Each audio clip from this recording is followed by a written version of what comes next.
नमस्कार, देवभूमि समाचार देख रहे हैं आप। आपके साथ मैं हूं स्वीटी दीक्षित। रुक करेंगे उत्तराखंड की खबरों की ओर। बता दें कि उत्तराखंड कैबिनेट विस्तार की चर्चा के बीच मुख्यमंत्री पुष्कर सिंह धामी ने दिल्ली में प्रधानमंत्री नरेंद्र मोदी से मुलाकात की है। मुलाकात के दौरान प्रधानमंत्री से कई मुद्दों पर बातचीत हुई। इस दौरान सीएम धामी ने ऑल वेदर रोड चारधाम सड़क परियोजना के लिए आभार जताते हुए अवशेष कार्यों की स्वीकृति दिलाने जाने का अनुरोध किया।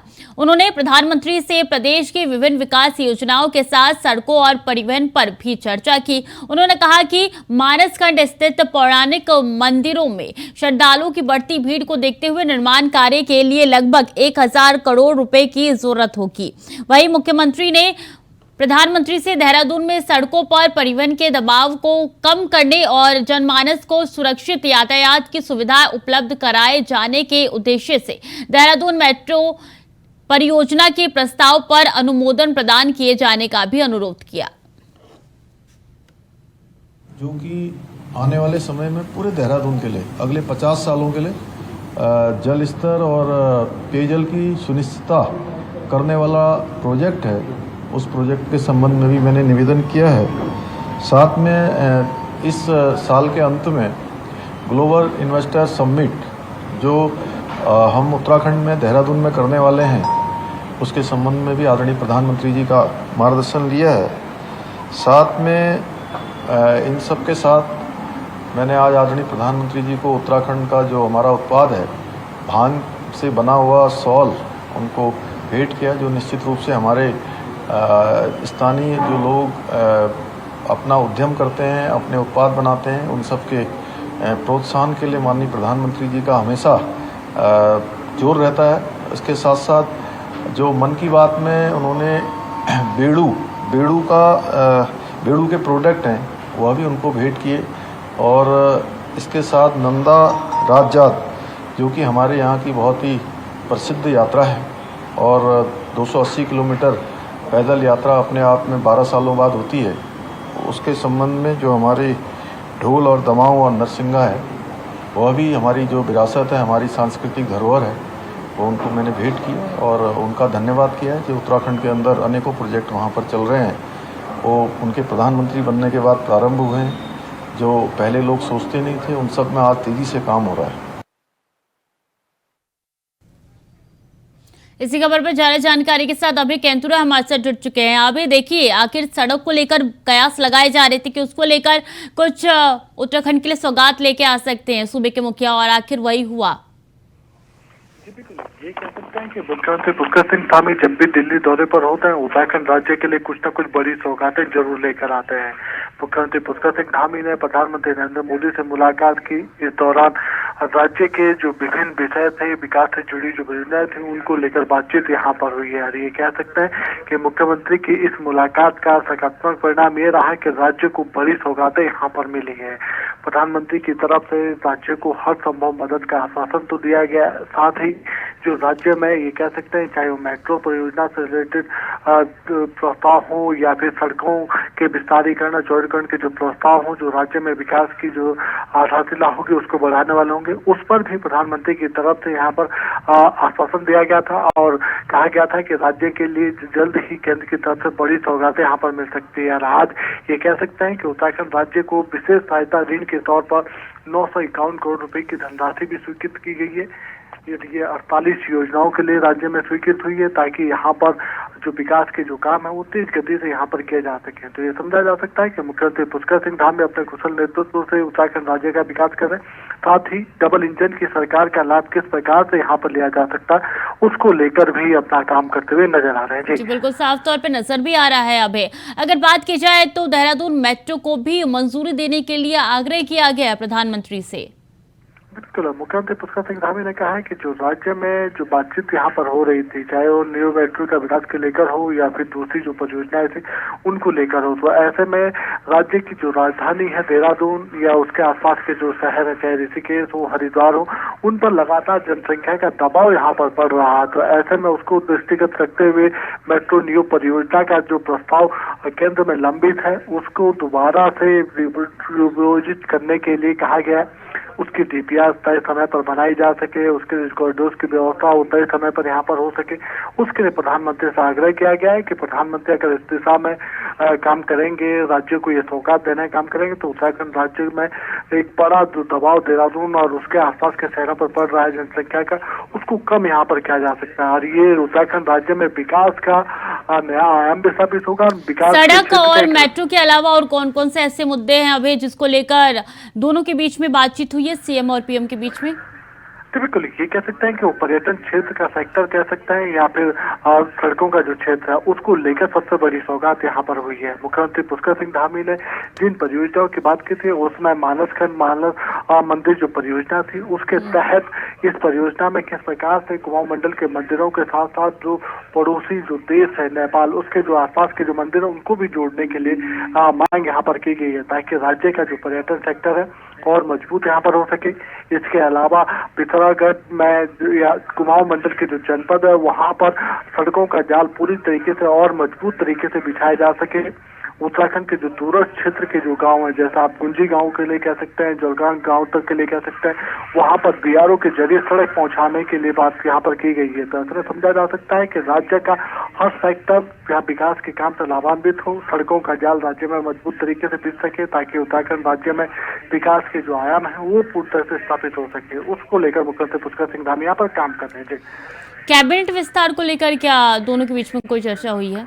बिल्कुल, अभी तक इसके ये कह सकते हैं कि जब भी मुख्यमंत्री पुष्कर सिंह धामी दिल्ली के दौरे पर होते हैं तो लगातार कैबिनेट विस्तार की चर्चाएं यहाँ पर तेज होने लगती है। ऐसे में मुख्यमंत्री पुष्कर सिंह धामी उन सब चीजों पर विराम लगाते नजर आते हैं। कहते हैं कि जल्द ही केंद्र की तरफ से जैसे ही सांसद उन्हें दिशा निर्देश मिलेंगे उनकी तरफ से काम यहाँ पर कर दिया जाएगा कैबिनेट विस्तार। लेकिन फिलहाल राज्य में आवश्यकता के अनुरूप जो विकास के काम है उन कामों को करने में सरकार की प्राथमिकता और सरकार लगातार उस दिशा में आगे बढ़ रही है। जी, अगर बात की जाए तो दिल्ली के दौरा कब तक है मुख्यमंत्री का, कब रवाना होंगी, क्या कुछ उनकी आगे कोई इस पूरे कार्यक्रम को लेकर जानकारी है आपके पास?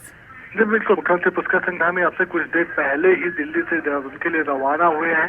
कुछ देर बाद ये कह सकते हैं जौलीग्रांट एयरपोर्ट से मुख्यमंत्री पुष्कर सिंह धामी देहरादून के लिए यहाँ पर पहुंचेंगे और उसके बाद कोशिश संभवतः सभी लोग हम मीडिया की प्रयास रहेगा कि मुख्यमंत्री से इन सब विषयों पर बातचीत यहाँ पर की जा सके। लेकिन ये इतना जरूर कहा जा सकता है कि मुख्यमंत्री पुष्कर सिंह धामी का दिल्ली दौरा उत्तराखंड राज्य के विकास के लिहाज से काफी महत्वपूर्ण था और आने वाले दिनों में इस दौरे के जो आश्वासन केंद्र की तरफ से मिले हैं, प्रधानमंत्री की तरफ से जो आश्वासन विकास की योजनाओं को लेकर दिए गए, उसके सकारात्मक परिणाम भी यहाँ पर देखने को मिले और राज्य को उन विकास की योजनाओं का लाभ भी मिलेगा। जी बिल्कुल, आने वाले समय में पता चल जाएगी कौन कौन से विकास है, विकास के लाभ जो है वो मुख्यमंत्री लेके आए हैं राजधानी से। बहुत बहुत धन्यवाद अभय आपका तमाम जानकारियों के लिए। और देहरादून में सर्वे ऑफ इंडिया के गेट के कूड़ेदान के पास एक महिला का शव मिलने के बाद कानून व्यवस्था पर लगातार सवाल खड़े किए जा रहे हैं। इसी कड़ी में आम आदमी पार्टी के प्रदेश संगठन समन्वयक जोत सिंह बिष्ट ने भी कहा है कि बीजेपी के शासन में जिस तरीके से महिलाओं के साथ व्यवहार हो रहा है, चरित्र हनन की घटनाएं हो रही है, सेक्सुअल हैरेसमेंट की खबरें सामने आ रही है, देश के अलग अलग राज्यों से सुनाई भी देती है खबरें, वो अत्यंत चिंताजनक है। आप नेता ने कहा है कि महिलाओं की हत्या लूटपाट घटना के अलावा सबसे बड़ी चिंता का विषय है कि संसद के इसी सत्र में लोकसभा सरकार की तरफ से पेश एक रिपोर्ट में बताया गया है कि पिछले 3 सालों में 13.13 लाख महिलाएं गायब हुई है, जिनका कोई अता पता नहीं चल पाया है। वहीं उन्होंने ये भी कहा है कि मोदी सरकार महिलाओं को लेकर बड़े बड़े दावे करती है।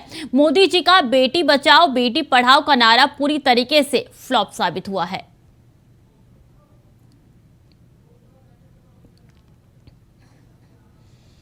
और स्कूलों में बच्चों को ट्रैफिक का पाठ भले ही पढ़ाया जाता हो, लेकिन राजधानी देहरादून के कई बड़े नामी स्कूल खुद ही इस पाठ का पालन नहीं कर पा रहे हैं। दरअसल कई पब्लिक स्कूलों के सामने सुबह और दोपहर सड़कों पर जाम लग जाता है। वजह खुद इन स्कूलों में पढ़ने वाले बच्चों के अभिभावक है। अधिकतर अभिभावक अपने निजी वाहन से बच्चों को छोड़ने और लेने आते हैं। इस दौरान ये लोग वाहनों को सड़क पर जहां तहां खड़ा कर देते हैं। इससे ट्रैफिक बाधित हो जाती है और सड़कों पर करीब 1 घंटे तक अफरा तफरी का माहौल हो जाता है। बता दें कि अधिकतर स्कूलों के पास ना तो वाहन खड़ा है और ना ही उचित पार्किंग की व्यवस्था है। पहले भी पूर्व में भी जो है स्कूलों को बताया गया था कि जो उनके अपने अंदर के ग्राउंड्स हैं जो पार्किंग की तरह यूज़ किए जा सकते हैं उसे वो करें।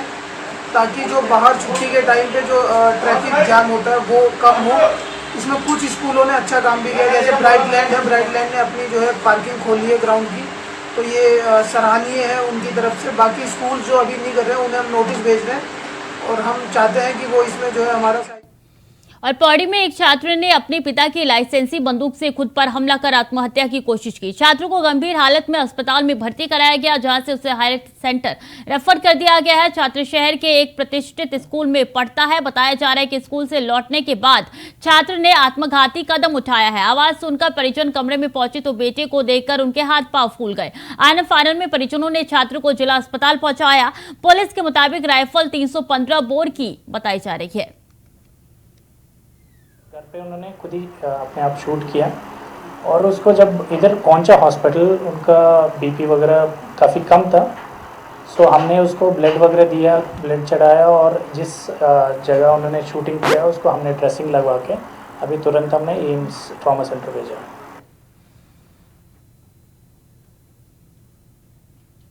एसडीएम स्तर से जो रिपोर्ट मुझे मिली है उसमें उसको उस पर्टिकुलर केस को रेफ़र कर दिया गया। इनिशियल ट्रीटमेंट डीएच में करने के बाद में उस केस को रेफ़र किया गया और जो भी फर्दर इन्वेस्टिगेशन है पुलिस स्तर से की गई। और उत्तर भारत में हुई भारी बारिश के बाद कई नदियों का जलस्तर खतरे के निशान से ऊपर पहुंच गया है। वहीं उत्तराखंड के कोटद्वार में मालन नदी ने अपना रौद्र रूप दिखाया है। मालन नदी पर बना पुल टूटने के बाद से सिगड़ी ग्रोथ सेंटर और यशोधरपुर इंडस्ट्रियल एरिया में काम की रफ्तार पर ब्रेक लग गया है। इंडस्ट्रियल एरिया में माल की आवाजाही के लिए ट्रकों को अब नदी के बीच से जाना पड़ रहा है। नदी में बने पुल टूटने के बाद से भारी वाहनों के लिए आवाजाही के लिए एकमात्र विकल्प नदी से बीच से होकर ही जाना है। ऐसे में आए दिन नदी में ट्रक फंस जा रहे हैं। सैकड़ों ड्राइवर और कंडक्टर अपने वाहनों के साथ वापसी का इंतजार कर रहे हैं, लेकिन नदी के तेज बहाव को पार कर पाना मुश्किल हो चुका है।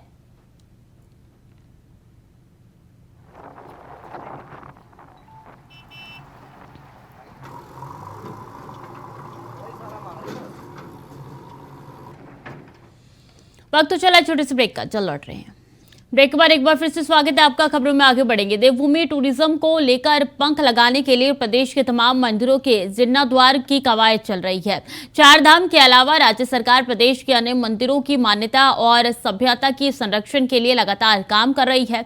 ऐसा एक मंदिर जो रुद्रप्रयाग जिले स्थित उखीमठ में ओमकारेश्वर मंदिर नाम से जाना जाता है, जिसमें शीतकालीन के लिए बाबा केदारनाथ और बाबा मध्य महेश्वर की डोली रखी जाती है। लेकिन अब श्री बद्री केदार मंदिर समिति द्वारा निजी मीडिया हाउस की मदद से ओमकारेश्वर मंदिर के जीर्णोद्धार के पहले फेज का कार्य शुरू हो गया है। देखिए क्या कुछ कहा बद्री केदार मंदिर समिति के अध्यक्ष अजेंद्र अजय ने। देखिए, आप जानते हैं कि जो उखीमठ स्थित ओंकारेश्वर मंदिर है, वहाँ पर शीतकाल में भगवान केदारनाथ जी की चल विग्रह डोली आती है और वहाँ पर उनकी पूजा होती है शीतकाल में। इसी प्रकार से मधमेश्वर जी की भी डोली वहाँ पर अवस्थित होती है, वहाँ पर उनकी शीतकाल में पूजा अर्चना होती है। मंदिर परिसर में एक कोठा भवन है जिसका कि ऐतिहासिक और पौराणिक दृष्टि से बड़ा महत्व है, लेकिन वो वर्षों से उसका मरम्मत कार्य न होने के कारण से वो जीर्ण शीर्ण अवस्था में है और कई स्थानों पर उसमें टूट फूट भी हो रही है। और आपके संज्ञान में ये भी लाना चाहूँगा कि ओंकारेश्वर परिसर में ही, मंदिर परिसर में भगवान श्री कृष्ण के पोते अनिरुद्ध और जो दैत्यराज वाणासुर थे उनकी सुपुत्री उषा का विवाह मंडप भी है जो बेसमेंट में बना हुआ है। तो ये एक तरीके से बहुत ऐतिहासिक और पौराणिक दृष्टि से इस स्थान का महत्व है और जो वहाँ पर स्थानीय जनता द्वारा जिस पूरे मंदिर परिसर के विस्तारीकरण, सौंदर्यीकरण और जो कोठा भवन है उसके जीर्णोद्धार के लिए लंबे समय से कई दशकों। और देहरादून के डोईवाला क्षेत्र के एक नामी स्कूल को बम से उड़ाने की धमकी मिली है। धमकी स्कूल के मेल पर आई है। स्कूल प्रबंधन की सूचना पर पुलिस ने मुकदमा दर्ज कर सोमवार को बम निरोधक दस्ते और डॉग स्क्वाड टीम ने स्कूल पहुंचकर चेकिंग की। हालांकि कोई विस्फोटक नहीं मिला। मामले को लेकर प्रभारी कोतवाली मुकेश त्यागी ने बताया कि द प्रेसिडेंसी इंटरनेशनल स्कूली भानीवाला को मेल पर एक धमकी मिली है। विद्यालय के डायरेक्टर मनिंदर एस जुनेजा ने तहरीर देकर इसकी जानकारी दी है। डायरेक्टर ने बताया कि 30 जुलाई रविवार को शाम 5:30 बजे विद्यालय की ईमेल पर एक मैसेज आया। कुछ देर बाद 7:42 पर एक और मैसेज विद्यालय की ईमेल पर आया जिसमें कहा गया था कि 31 जुलाई सोमवार के दिन विद्यालय को बम से उड़ा देंगे। धमकी दी स्कूल को उड़ाने की। मैं उसी संबंधित आया था यहाँ पर। प्रशासन लगा हुआ है, इंस्पेक्टर साहब भी हैं, सब जांच हो गई है, नॉर्मल है सब कुछ, ऐसी कोई बात नहीं है, नॉर्मल है। कुछ लोग होते हैं सामाजिक। शाम को एक जीमेल आई थी हमारे आईडी पे, उस पर तो उसमें ये कहा था कि we are to plantation for bomb. तो हमने सुबह सोमवार को अपना सुबह इमीडिएटली जो है थाना गोरीवाला में कोतवाली में एक FIR लॉन्च करवाई थी हमने। और उसके बाद उन्होंने अपना बम स्क्वाड को कॉल किया, पुलिस प्रशासन ने, बम स्क्वाड यहाँ पे आया, पूरी इंक्वायरी हुई, पूरी जांच हुई है।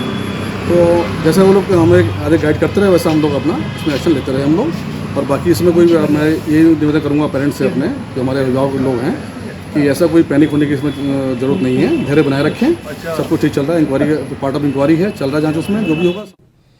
और देहरादून में गढ़वाल कमिश्नर विनय शंकर पांडे ने कैंप कार्यालय में विकास योजनाओं की समीक्षा की और सभी CDO को हर 15 दिन में योजनाओं की समीक्षा के निर्देश दिए। साथ ही कहा है कि योजनाओं के लिए कार्य में लाने के काम में तेजी लाई जाए। और उन्होंने मुख्यमंत्री स्वरोजगार योजना में पौड़ी और हरिद्वार जिले के प्रदर्शन की सराहना भी करते हुए कहा है कि अन्य जिलों में भी युवाओं को अधिक से अधिक रोजगार से जोड़ने के निर्देश दिए। साथ ही आपको बता दें कि महाप्रबंधक उद्योग एवं क्षेत्रीय प्रबंधक लीड बैंक के बीच बेहतर समन्वय स्थापित करते हुए लंबित आवेदनों का निस्तारण जल्द करने के लिए दिशा निर्देश दिए।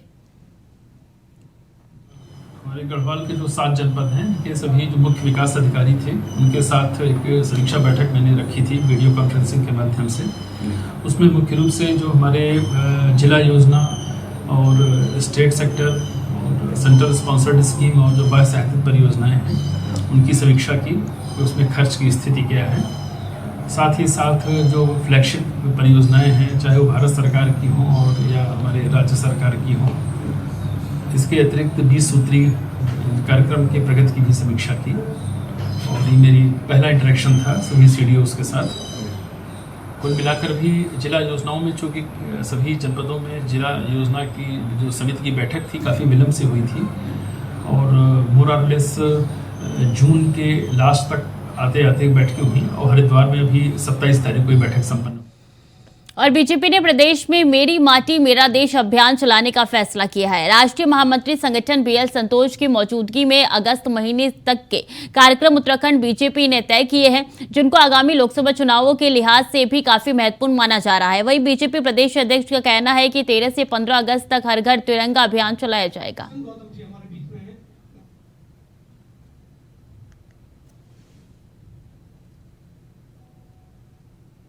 प्रधानमंत्री जी इस बार स्वतंत्रता दिवस में उस कार्यक्रम को लेने वाले हैं और प्रत्येक गांव से, हर गांव में कोई न कोई ऐसा व्यक्ति होता है जो किसी न किसी रूप में, चाहे सैनिक है, हमारे कारगिल सहित बड़ी संख्या में हमारे उत्तराखंड में है, हमारे पुलिस के जवान हैं जो किसी न किसी कारणवश शहीद हुए हैं, ऐसे सब लोगों की स्मृति पट्टिका ये उस गाँव में लगे। और उसमें हमने कहा कि अमृत सरोवर ये जिन क्षेत्रों में हमारे पहाड़ में वो नौले भी बोलते हैं, धारे भी बोलते हैं, ऐसा स्थान जहाँ पर सबका जाना हो और वो चित्र, वो पट्टिका उस गांव के सब लोग देखें। इस विषय को लेकर व्यापक कार्यक्रम होगा और क्योंकि 75वीं आज़ादी का अवसर है। और लक्सर के दाबकी गांव में एक प्राइवेट अस्पताल संचालक पर इलाज में लापरवाही करने से महिला की मौत हो जाने का आरोप लगा है, जिसके चलते महिला के परिजनों ने अस्पताल में जमकर तोड़फोड़ की। बता दें कि महिला का शारीरिक कमी के चलते उसका गर्भपात होने के कारण निजी अस्पताल में भर्ती कर दिया गया था, जहां महिला को प्लेट डाउन बताकर शाम में ही छुट्टी कर दिया गया। तो वहीं महिला की मौत पूरे शरीर में शिफ्टिंग फैल जाने के कारण हुई है, जिस वजह से महिला के परिजनों ने अस्पताल पर समय से सही इलाज न करने का आरोप लगाया और जमकर हंगामा किया। हालांकि सूचना मिलने पर मौके पर पहुंची कोतवाली पुलिस ने घटना की जानकारी ली और बताया कि परिवार वालों की ओर से घटना की तहरीर नहीं दी गई है। तहरीर मिलने के बाद आगे की कार्रवाई की जाएगी।